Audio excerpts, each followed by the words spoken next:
Anchor is the easiest way to make a podcast.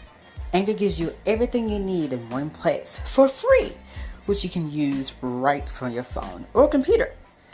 Creation tools allows you to record and edit your broadcast so it sounds great. And they even distribute your broadcast for you so that it can be heard everywhere. Spotify, Apple Podcasts, and Google Podcasts. So make sure you download the Anchor app or go to anchor.fm to get started.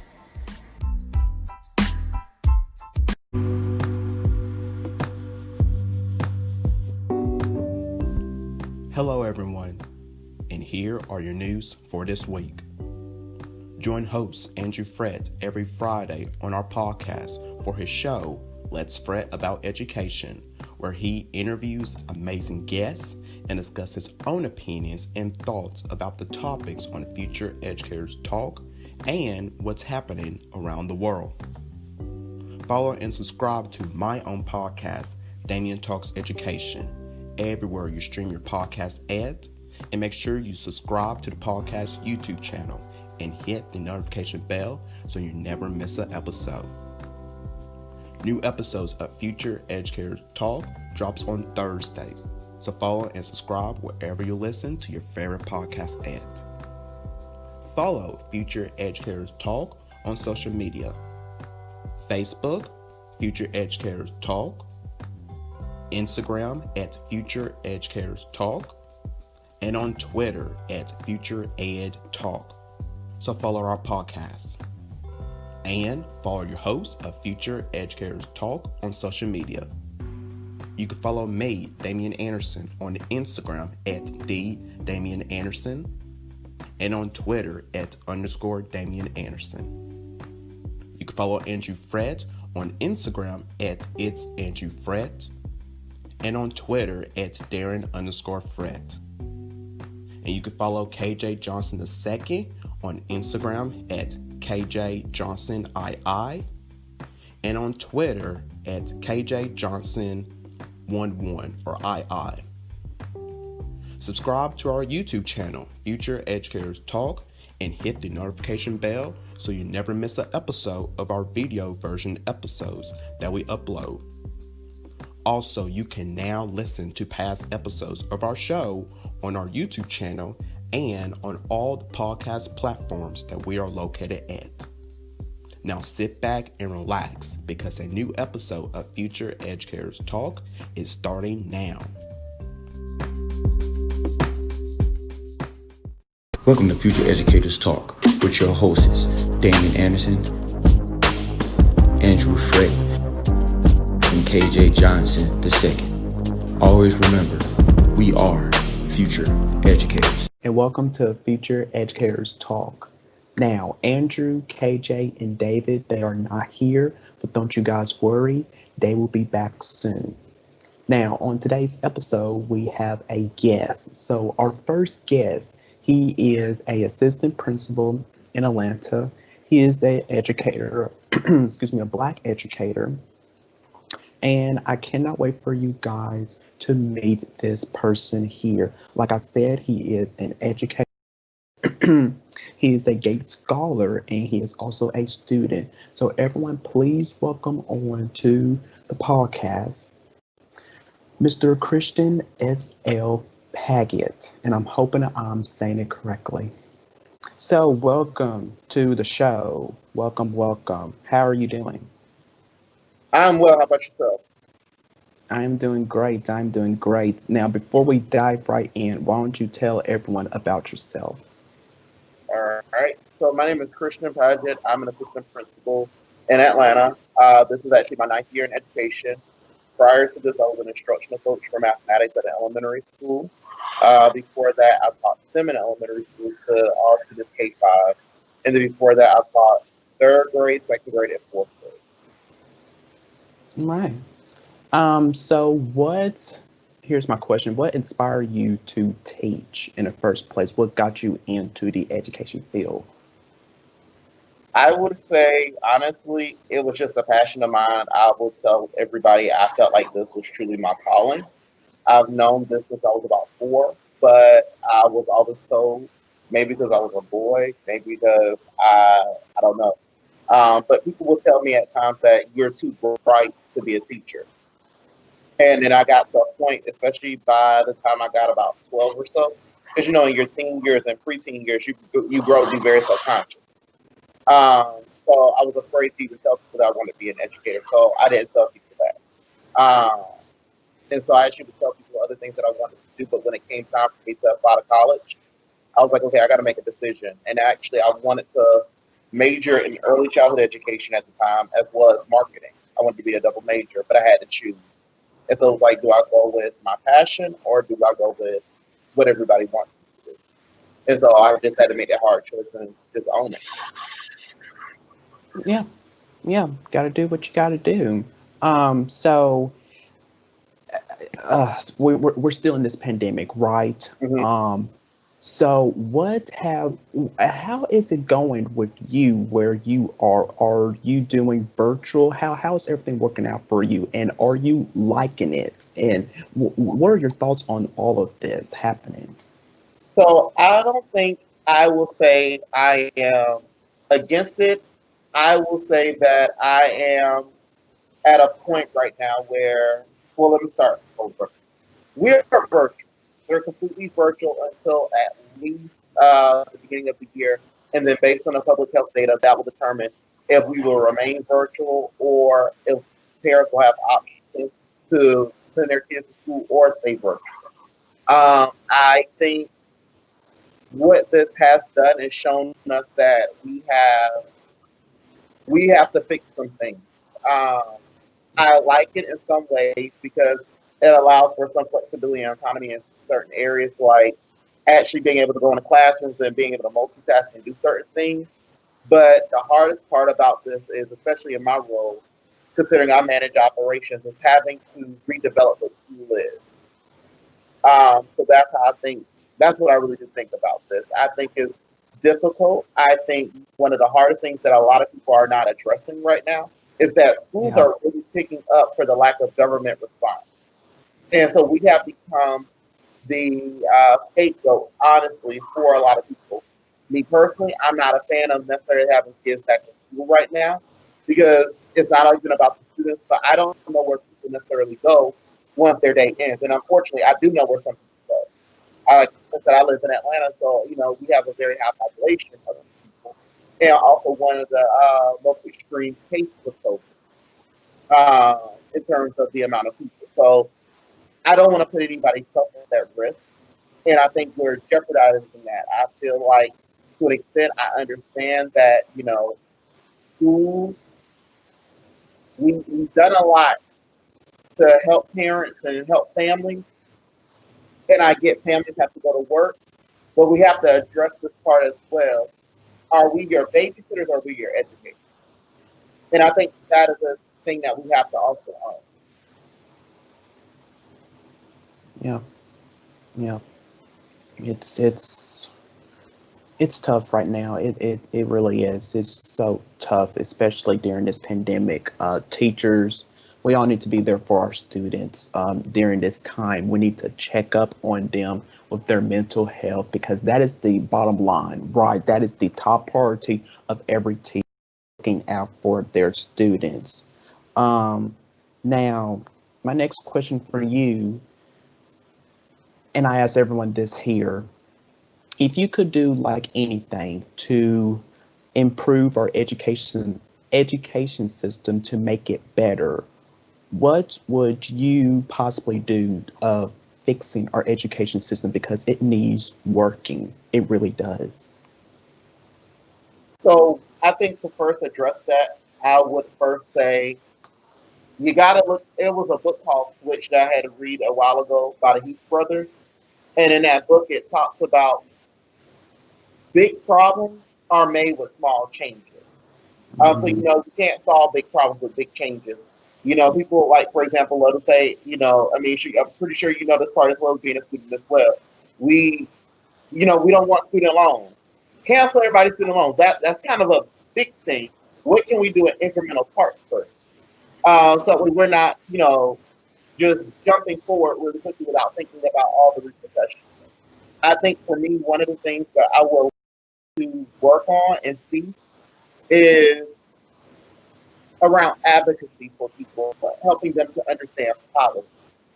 Like, I think that's what I really want to do first, because what people don't understand, and I'm not sure if have they done this with you in your program or not. I know they didn't do it for me in my undergraduate program, nor even in my master's program. And I will probably even argue even in my EDS program. But really paying attention to policy. Policy drives everything, and policy can be a law or something at the local level. But policy dictates everything about how you will do things. And I feel like when people understand policy, then you understand the nuance of what really needs to be changed. So that's something I want to do and help parents advocate. Because one thing I can say in working in this is that I've seen how the privilege continue to get, it seems like they get their way, but it's not that they're getting their way. They understand policy, they understand procedures, they understand structures. And so therefore they know how to navigate the space. Whereas people who are typically not as fortunate or come from a place of privilege, they don't know how to operate in the space. And so I want to be an advocate for those and to show them how to do so. Yeah.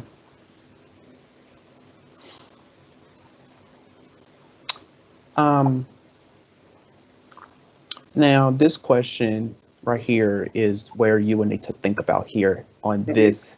How would you like to be remembered as a teacher once you retire, and how would you like your legacy to be as a teacher?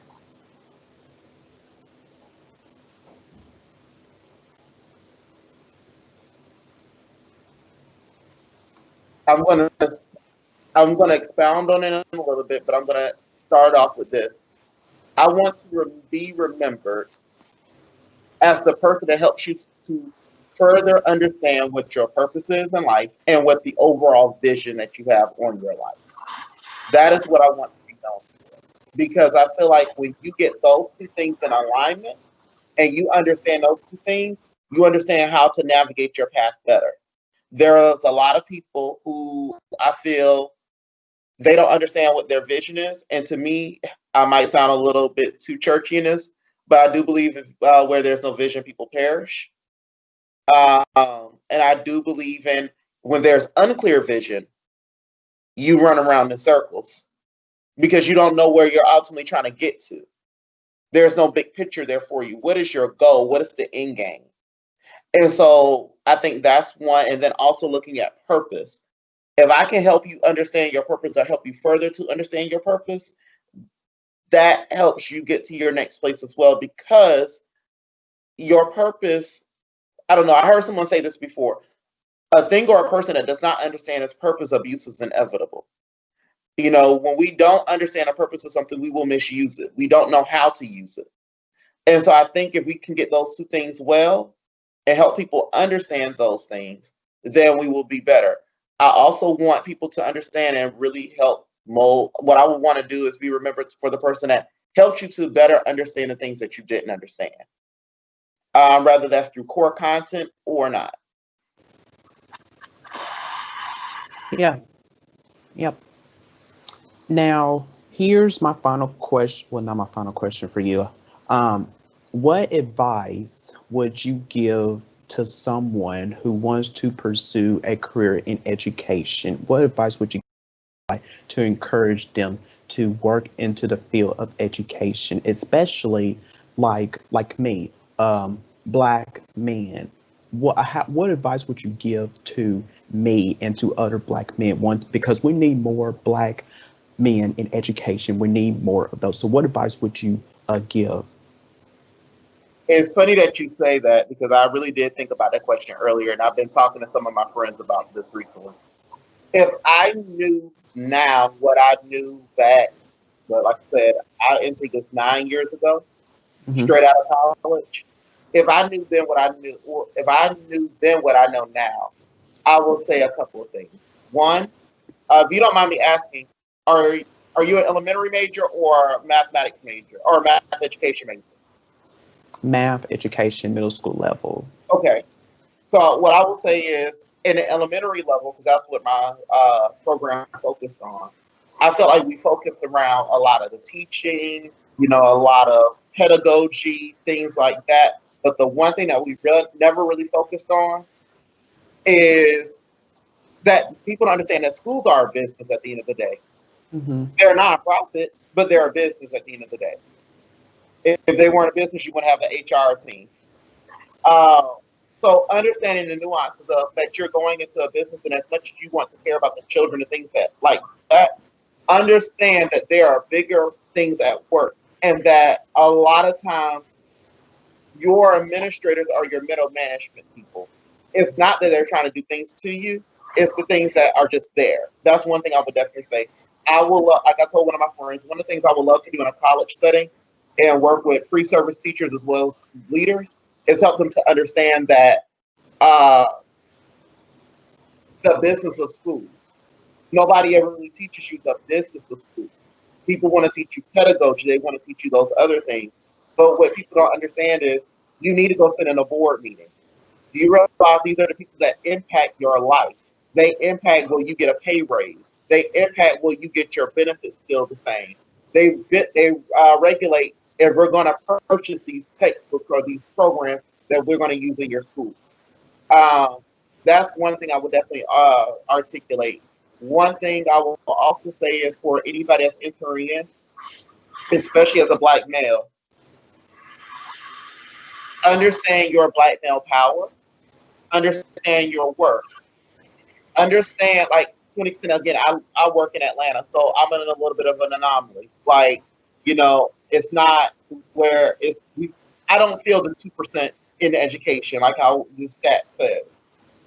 Even in my last setting, I never felt the same way. But what I will say is, don't become the person where you get into a box where, because you're the Black male, you're the disciplinarian. I've been that person before. Don't become the disciplinarian. Or because it's your first year and you may not understand the nuances of everything, people are judging you because they had this expectation that because you're a Black man, that you're automatically going to be great with discipline. Like that's something I will definitely tell anybody, especially as a Black male, don't fall into that box. What I will encourage anybody to do is also make sure you know what's going to set you apart from someone else, whether you're Black, white, Asian, male, female. Like I tell people when they come to interview, one thing I've seen truly in this setting, and I guess this is another piece of advice. In my role right now, I deal with a lot of hirings. I deal with recommendations for hiring. I literally had an interview the other day with someone. Well, I had to interview someone the other day, and it was one of the worst interviews I've ever seen. People were not ready. And I will tell you this, when you go in for that interview, I don't need you telling me what's on your resume. I want you to tell me about you. Tell me your story. And also remember that you're competing against other people. What sets you apart from these other people? Especially as a future educator, you might be competing against the job with somebody who's a current educator. What about your practices makes you better than that current educator? I will say I remember coming into this current job as an assistant principal. I competed against people who were sitting APs. And I beat out the sitting APs because it's something that my last principal taught me. What are you doing or what have you done that makes you better than them? And so you really need to think about that and know your story and also be able to talk through how you plan to make a change in a realistic way. And then lastly, the resumes are out there. Make sure your resume sells itself. Like, I know you're coming out of college. If you're coming out of college, you might have worked at the bookstore. You might have worked at Walmart. You may have done a bunch of different things. But how does this now relate to what your next is? Like, I saw people's resumes recently. You're trying to interview for a para position. Why is your resume 4 pages? We're not looking at 4 pages. I'm looking at that first page, maybe the second page. My resume, I have 9 years of this. My resume is 2 pages, and that includes 4-degree programs, grants that I've written, work experience, as well as conference presentations. So think about that. And there are too many exemplars out there. Go to Google, check Google. So those are just some of the things I would say. Yeah, great advice there. I will be definitely using those. So thanks for that advice, and hopefully this helps many who are wanting to pursue a career in this. Now, you said that you believe that all children have the capacity to learn when instruction is tailored at the appropriate level. Would you like to elaborate on that for everyone? Yeah. So it's funny because my dissertation topic is around personalized learning, where needs and interests of a learner is met together to create better results for student achievement. So what I do feel like is it's a balance, though. I'm sure everybody is familiar with this term, differentiation. And differentiation really deals with the groups of learners instead of the actual individual learner. And I will say in education, that is something that is not often used in a right definition sense. But we have to tailor in a realistic setting. You might get someone who you're in fifth grade, but you're still operating as if you're on a second grade level. If I was to put a state test in front of you right now for fifth grade, you will not pass it. I know people are mixed on testing and have different opinions with testing, but at the end of the day, it is a criterion reference test, which means these are things that you should have been taught this year. Um, and when I think about that, I feel like part of the issue is we haven't met students where they are, but also you can't just stay where they are. You also have to continue to grow them. Like I know people sometimes will go back and teach them the skills that they don't understand, but you never bring them back up to where they actually have to be as well. So it's a delicate balance. And the how to that is sometimes difficult and it's kind of hard to explain. It's one of those things that you have to look at each child individually. But I do think with the right level of support and the right tailored support, a child can move to where they need to be. Yes. And I'm just looking at this right now here, where I don't know if you know this person here on Instagram at Call Me Shivi, if I'm saying that right. Mhm. He posted the fun standardized testing. What do you think of standardized testing? Because many people, I've been looking all over social media that they are against this. So, what are your thoughts on this? Are you against it as well as many educators? I am for, let me say it this way. I'm curious to know for a lot of people, because I look at things from a very critical lens. I'm not going to say yes and no. I have my question to some of these people who are saying defund it, get rid of it, this and that. How do you assess what a student really knows, and how do you make sure that there is some standardized way? Because what happens when you don't standardize something is it leaves too much room for ambiguity, and then there is no real true measure that also happens. What I have a problem with in standardized testing, I look at standardized testing almost like guns. And when I think about bearing arms, a lot of people are upset about the Second Amendment, or they get upset about how guns harm people. I'm not afraid of the gun necessarily. I'm more afraid of how people may use it. I'm not afraid of standardized testing. I'm afraid of how people may use it.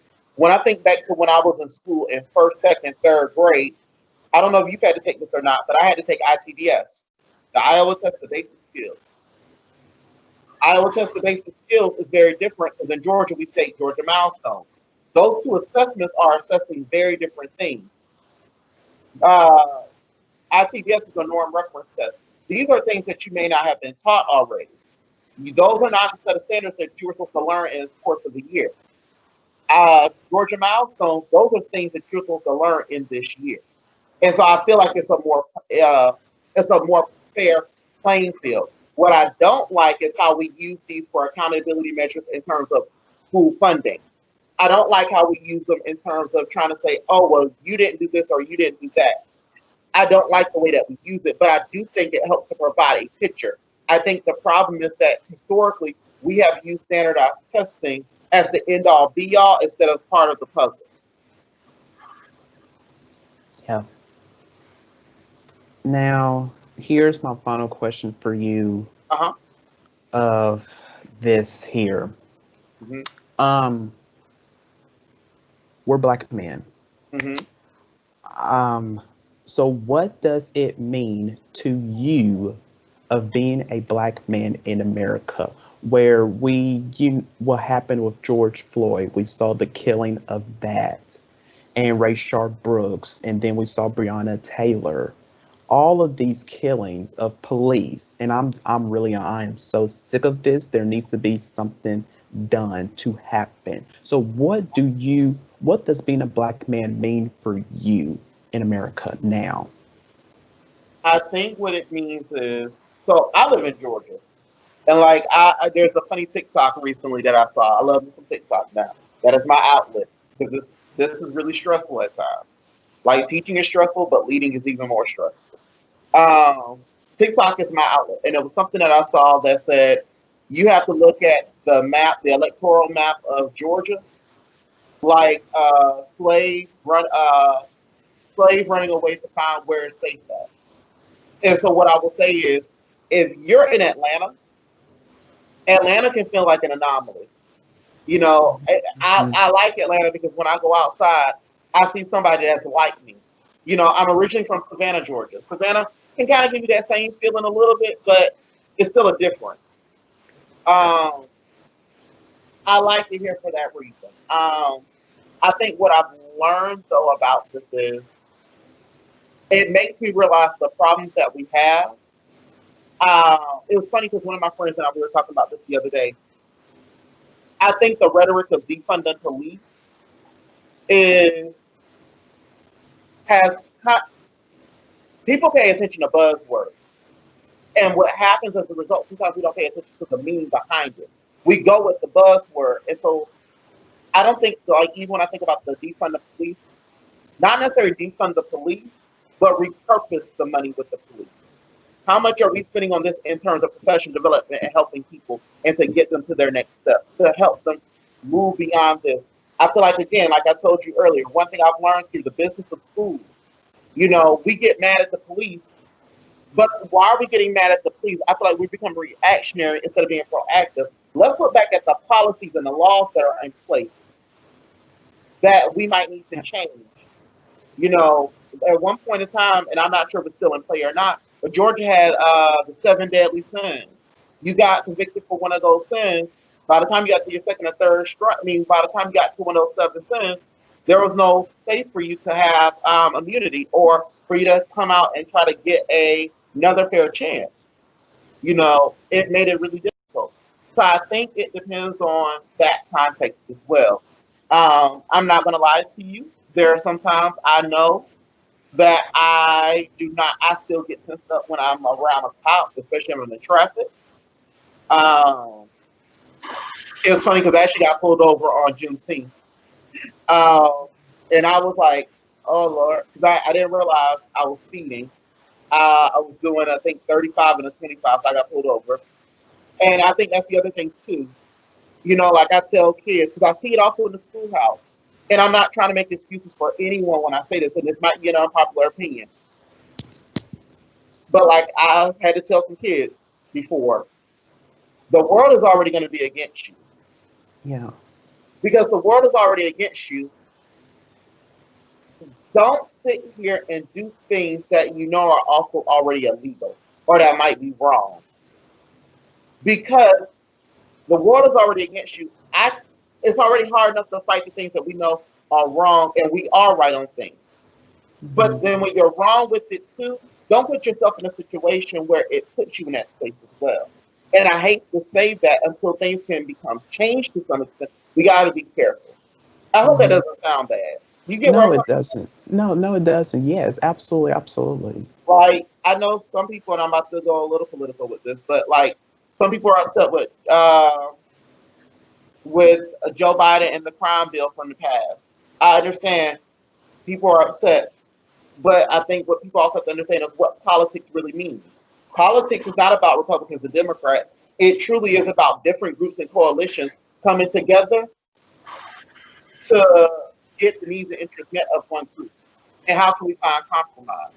And I feel like that's part of the thing that schools, like, I think about when I was in grade school, I think about college. I didn't understand what that working definition of politics meant until I got to my doc program. Imagine how many people will never understand what the word politics really means because they will never go into a DOT program or something around policy. So I think that's also really important, is understanding the nuances of that. And then also understanding that we have to hold our officials responsible. Everybody wants to go straight to the president. Like I have to tell people, you need to go back to fifth grade, fourth grade, third grade when you talk about branches of government. Because the president only has so much power. They have a lot of influence. They only have so much power. You have to pay attention to your lawmakers. Your lawmakers are the people that make the laws. The president technically does not make the laws. The president is there to enforce them. And so we have to look at that. But in addition to that, Amendment 9 and 10, you talk about states' rights versus federal rights. There are so many rights that go back to the state. Are we really looking at our state level and local level to help make systematic changes for us? And I think if we start focusing on those things as well and paying attention to the policies, we will see a lot of things change. Exactly. Totally. And I would like for you, if you can at all, to join me on my other podcast of where I'm going to have a conversation on what it means to be a Black man in America, where I bring on some Black men so they can share their story out. So I would love for you to join me if you're up for that. That works fine. Just let me know a date and time. I'll work with you. All right, perfect. So that's all I have for you. So thank you so much for coming on. We greatly appreciate you. So where can our listeners follow you at on social media? So you can follow me on Instagram or Twitter, which is going to be at soon, TOBEEDD, soon to be EDD. All right. Thank you so much. Thank you for coming on. You take care. Thank you. You too. All right, you guys. Thank you. That was a powerful episode here. I wish KJ and Andrew and David was here, of course, but it was still powerful, our conversation. So thank you guys so much for tuning in to this episode here. I have no announcements. Well, yeah, kind of I do. Damian Talks Education will return soon. Actually in December, actually. Then my new podcast, Rage Talk with Damian Anderson, will premiere in January.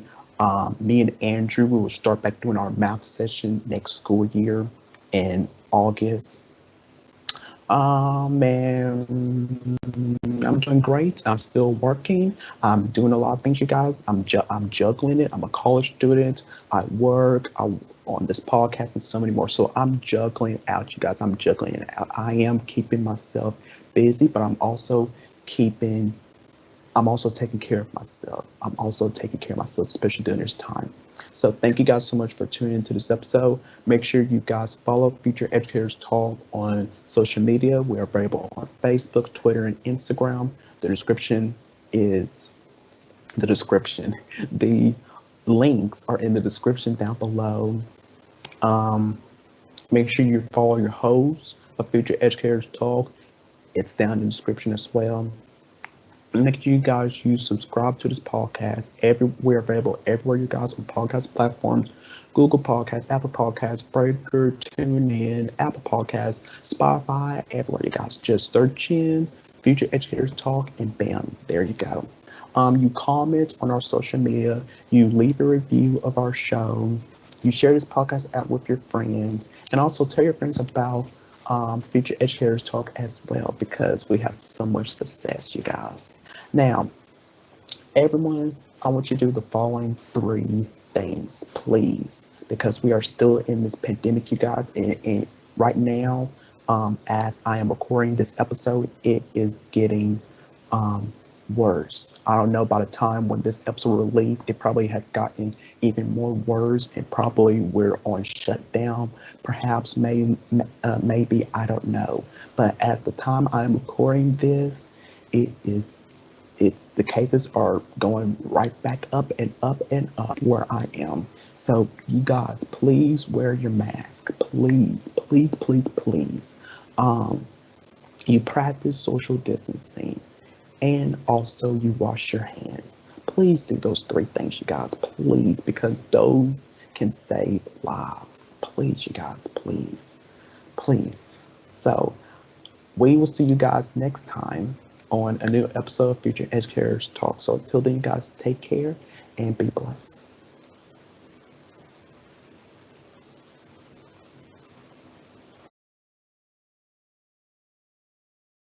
What's going on, everybody? It's KJ here, letting you know that if you have any questions or concerns about Future Educators Talk, stories to share, feedback to make our podcast better, reactions to the topics that we discuss, jokes to tell, or you would like someone for the co-host to interview, please let us know by direct messaging us on Instagram at Future Educators Talk, emailing us at futureeducatorstalk@gmail.com, or sending in a voice message to us by going to anchor.fm/futureedtalk. Click on the message tab to where you can record your question to us. Once again, we thank you for listening. Thank you for your continued support, and we cannot wait for you to tune in for season 4.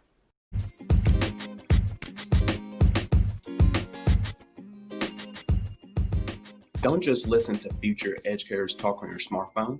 Continue the conversation online. Like us on Facebook. Be a part of our conversation by telling us what you think of our episodes. Join us on Instagram for behind-the-scenes content. Follow us on Twitter to stay up to date with what's happening on our podcast. Subscribe to our YouTube channel and hit the notification bell so you never miss future episodes. And beyond, it's you who keeps Future Educators Talk going. So like, comment, share, subscribe, review, and connect everywhere with us. You get social. So let's listen together.